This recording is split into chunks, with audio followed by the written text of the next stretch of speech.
পঞ্চায়েত নির্বাচনের ত্রিপুরায় সন্ত্রাসের অভিযোগ এনে দিল্লিতে সরব কংগ্রেস।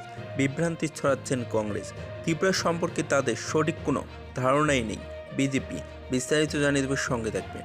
ত্রিপুরা সম্পর্কে কংগ্রেসের কেন্দ্রীয় নেতৃত্বরা এখনও মনে ঘৃণা পোষণ করেছেন এবং ত্রিপুরা সম্পর্কে তাদের সঠিক কোনো ধারণাই নেই। যেভাবে তারা মিথ্যার উপর ভিত্তি করে সাম্প্রদায়িক উস্কানির মাধ্যমে দূরে সরে গিয়েছিলেন, সেই ধারাকে পুনরায় কায়েম করার চেষ্টা চালাচ্ছেন কংগ্রেস দল। আজ সাংবাদিক সম্মেলনে এমনটাই বললেন প্রদেশ বিজেপির মুখপাত্র সুব্রত চক্রবর্তী। উল্লেখ্য, ত্রিপুরায় সন্ত্রাসের অভিযোগ এনে নয়াদিল্লিতে কংগ্রেসের দলীয় কার্যালয়ে এক সাংবাদিক সম্মেলন অনুষ্ঠিত হয়েছে আজ। সেখানে বিজেপি সরকারের বিরুদ্ধে একাধিক অভিযোগ তুলছেন কংগ্রেস দল।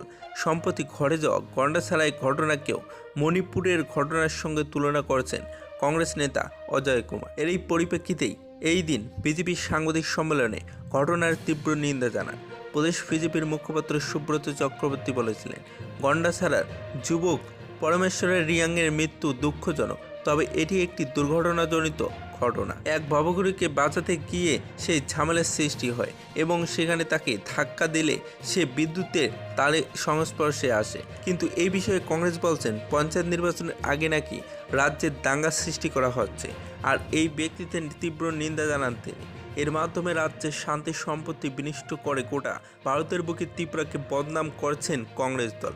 বর্তমানে গন্ডাছড়া স্বাভাবিক ছন্দে রয়েছে এবং প্রশাসনিক উদ্যোগে সবকিছুই স্বাভাবিক রয়েছে, কিন্তু কংগ্রেস দল সাধারণ মানুষের মধ্যে বিভ্রান্তি তৈরি করার চেষ্টা চালাচ্ছেন। এছাড়াও তিনি আরও বলেছিলেন, কংগ্রেস বলছেন পঞ্চায়েত নির্বাচনকে কেন্দ্র করে গোটা রাজ্যব্যাপী আক্রান্ত হচ্ছেন তারা, কিন্তু কংগ্রেস বিভিন্ন জায়গায় মিথ্যে অভিযোগ চালাচ্ছেন বলে অভিযোগ করছেন তিনি।